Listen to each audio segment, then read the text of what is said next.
Ave Regina, Mater misericordiae, vita dulcedo, estes nostra salve.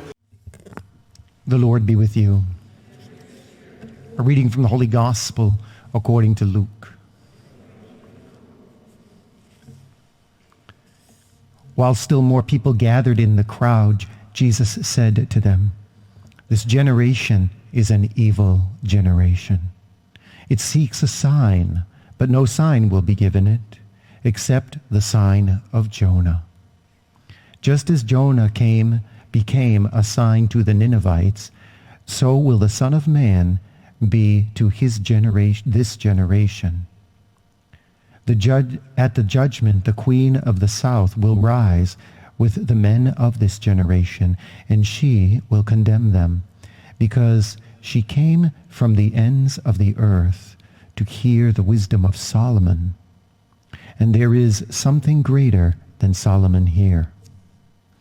At the judgment, the men of Nineveh will rise with this generation and condemn it, because at the preaching of Jonah they repented.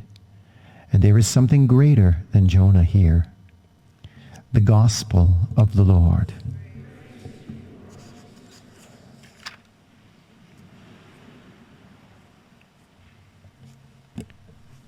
Here is the generosity and the mercy of God, our loving and heavenly Father. A heart contrite and humble, O God, you will not spurn. And what that comes down to is God is so reckless in loving us and so loving of us that he will do anything to get us back, to turn back to him. No boundaries to his love. And he wants to remove all the blockage. But that depends on us. As it says, "My sacrifice, O God, is a contrite spirit." That's where we need to be. A contrite spirit.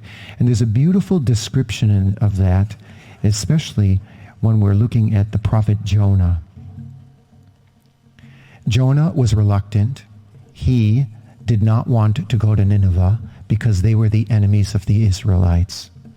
Actually, he wanted to see them all destroyed. He was probably hoping for sulfur and fire to come down from heaven.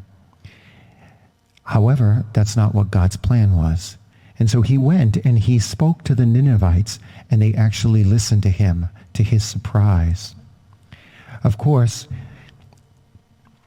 he was very much encouraged by the fact that he probably didn't want another taxi cab in a whale's belly. So he had to show up for the job.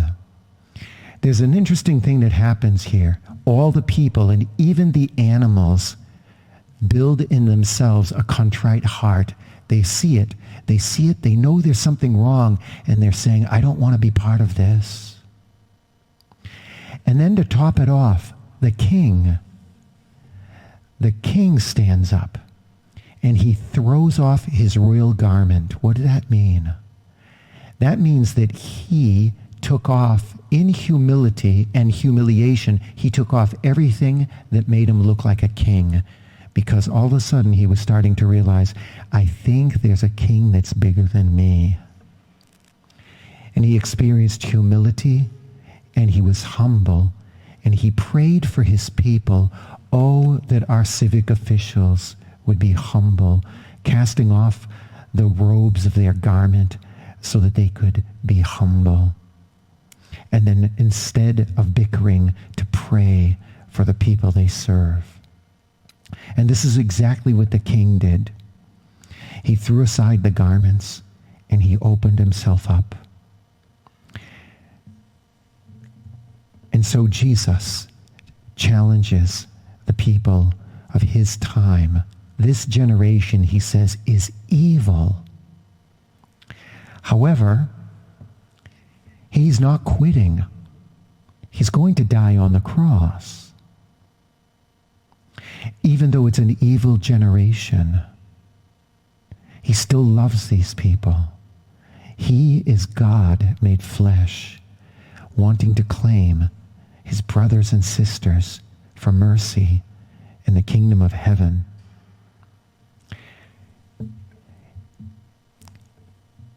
He was merciful to Adam and Eve. He was merciful all through history.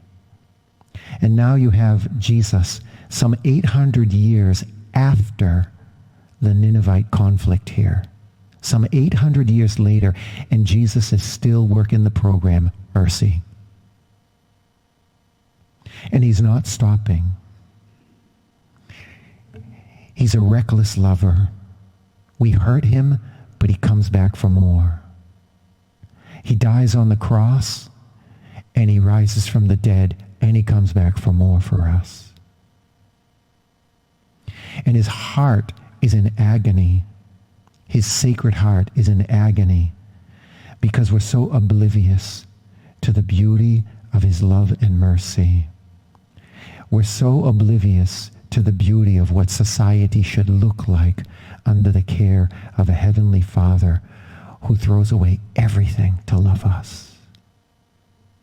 In a sense, you can say that Jesus outdid the king of Nineveh because he threw off his royal robes and went on the cross wearing a loincloth in humiliation for our sake. But the resurrection from the dead was a glorious event, and it still can be for all of us. And so this time of Lent reminds us that God is rich in mercy. And we may have our issues, but we have to take care of appealing to his mercy. And the best place that that happens in is in the confessional.